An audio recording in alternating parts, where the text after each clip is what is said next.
because it's become part of you or your life?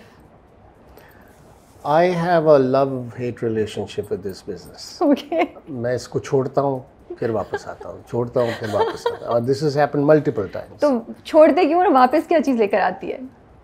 Honestly मैं bore हो जाता हूँ because किस चीज़ से? एक्टिंग भी एक पॉइंट पे आके चैलेंज फील होता है, ख़त्म हो गया चैलेंज. Okay. और I don't want to do roles just for the sake of doing a role and सिर्फ स्क्रीन पे आने के लिए. जब वो चैलेंज ख़त्म हो जाता है फिर मैं उसको छोड़ देता हूँ. Then I go away, I do other things. फिर वो ये मुझे वापस बुला लेता है इंडस्ट्री वाले पे घेर के ले आते हैं वापस. तो it is always been like this.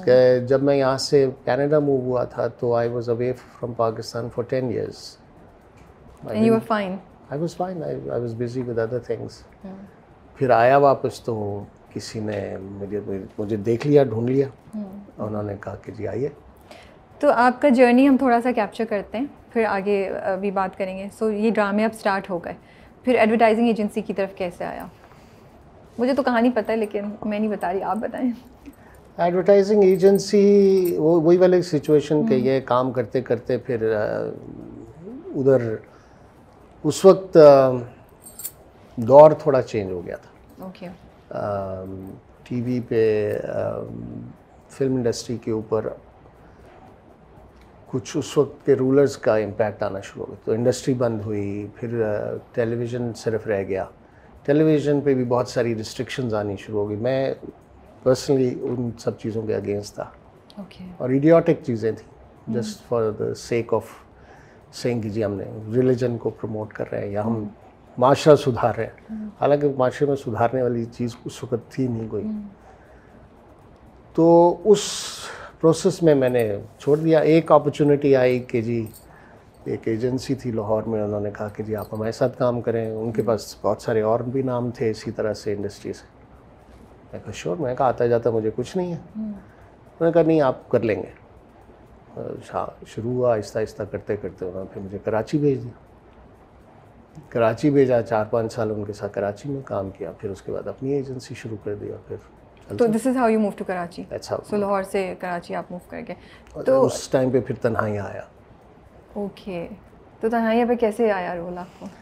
क्योंकि उससे पहले लाहौर स्टेशन के लिए मैं काम करता था और कराची के प्रोजेक्ट्स ज़्यादातर मैं इन्वॉल्व नहीं था उनके साथ. फिर उसके बाद जब यहाँ लोगों को पता चला कि मैं यहाँ मूव हो गया हूँ तो ये एक सीरियल था शहजाद खलील, उसके डायरेक्टर हसीना मोइन ने लिखा हुआ था. तो उस वक्त उससे पहले 1-2 प्लेस मैंने किए थे यहाँ पे, जिसमें अमावस के नाम से एक प्ले था और 2-3 और प्लेस किए थे. तो फिर ये आया तन्हाइयाँ, जिसमें मरीना इंट्रोड्यूस हो रही थी. शहनाज थी. शहनाज के साथ मेरी एसोसिएशन लाहौर से थी थोड़ी सी. तो बस फिर ये हुआ. और बट यू नेवर थॉट कि ये इतना बड़ा हो जाएगा, इतनी cult following? nobody ever thought that it would be so big. सो कैसा था जब आप बाहर जाते थे? क्या फैन रिएक्शन आता था? Female following, how was it? It was very different from today because उस टाइम पे एक तो ये है कि सोशल मीडिया नहीं था. The news used to travel very slowly.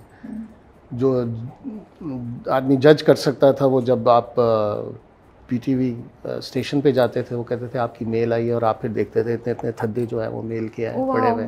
मुझे तो बोल रहे, आप कह भी रहे तो अनरियल सा लग रहा है ना कि ओ लेटर्स आते थे. आप सोचिए वो देखने में कितना अनरियल लगता होगा. बट कितना ओवरवेलमिंग भी होता होगा. बिल्कुल एक्साइटिंग. बिल्कुल ऐसा ही है. और फिर ऐसा है कि सड़क पे आप जब निकलते थे तो लोगों को यकीन नहीं आता था कि क्योंकि आप नज़र के सामने इतना नहीं होते. तो उस वक्त स्टार की वैल्यू कम्प्लीटली डिफरेंट. आज तो सोशल मीडिया इतना यूज़ होता है कि नॉवेल्टी ख़त्म कर दी लोगों ने अपनी. तो उस टाइम पे ये बहुत बड़ा फैक्टर था कि आप व्हेन यू गो आउट और ऐसा पॉपुलर हुआ हो तो फिर तो कहानी डिफरेंट. तो हमें आप कहानी तो सुनाए ना, कोई किस्सा तो सुनाए उस वक्त का. अब तो कोई फैन का रिएक्शन, कोई आई डोंट नो. मैंने अब मुझे कुछ ख़ास याद नहीं है, लेकिन ये है कि आप ये सोचिए कि अगर आप उस टाइम पे कराची के अंदर शाम को 7:30 बजे 8 बजे प्ले लगता था, तो 7:30 बजे सड़क खाली होती थी। वाओ। ख़ास तौर पे मुझे आज तक जहन में है कि हमारी एक फैमिली रहती थी कायद आज़म के बाज़ार के पास, तो मैं शाम में निकला जाने के लिए उनकी तरफ, तो जो हमारा ये रोड है गोरा कब्रिस्तान वाली जो रोड है, ओके, इट वाज एम्प्टी। और आदमी सोचता था कि क्या हुआ क्या, बट एक्चुअली वो ये था कि वहाँ पहुँच के ख्याल आया कि ये आज तन्हाइयाँ का सेकंड लास्ट एपिसोड था। Oh my goodness. हाँ 13 एपिसोड होते थे, yes, तो जो कुछ होना था वो उस 13 एपिसोड में होता था। बट फैंस की बड़ी बड़ी स्टोरीज हैं जो शायद यहाँ बताई नहीं जा सकती। तो कोई कैसा था, ओवरवेलमिंग था कभी? Did it ever get to your head? किस तरह, how did you keep yourself humble या क्या? Never got to my head because it was not anything new for our family because of my father also. Yeah. और हमारे time पे star kid का कोई concept नहीं था, कुछ नहीं था, एवरीबॉडी वाज वेरी नॉर्मल। तो कुछ लोगों को ज़रा दिमाग पे चढ़ जाती थी, मुझे नहीं हुआ, मैंने चढ़ने भी नहीं दी। I used to sort of go out on my own and stuff like that. आपने एक जगह कहा कि फिल्म इंडस्ट्री को ऑन पर्पस ख़त्म किया गया।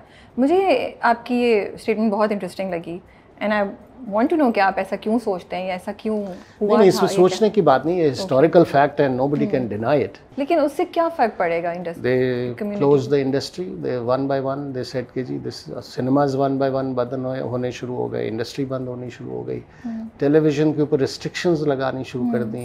इतने डिस्टेंस पे मर्द और औरत काम करेंगे, बहन भाई का रोल प्ले कर रहे हैं, आप हाथ नहीं लगा सकते, रिस्ट्रिक्शंस आ रही हैं। फ्रस्ट्रेशन आपका आहिस्ता आहिस्ता घुटन शुरू हो गई। फिल्म इंडस्ट्री को तो पीस बाय पीस बंद किया गया खुद।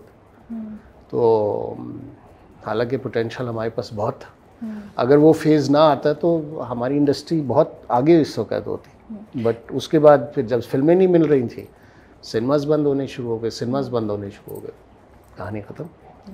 सो डू यू फील कि अभी भी स्टेट के पास इतनी पावर है कि वो डिटरमिन कर सके आज के ज़माने में? अभी भी? Okay, so it can go either way, positive और नेगेटिव जा सकता है। आपकी आज भी फैसला होता है ना, सेंसर बोर्ड में बैठ के ये लगेगी ये नहीं लगेगी। आज भी स्टेट ने आपकी फैसला किया है इंडियन फिल्म नहीं आएगी, नहीं आती। आज की आपकी स्टेट फैसला करती है इस फिल्म को नहीं लगने देना, सरमद की एक फिल्म है उसको नहीं लगने दिया, क्या रीज़न है?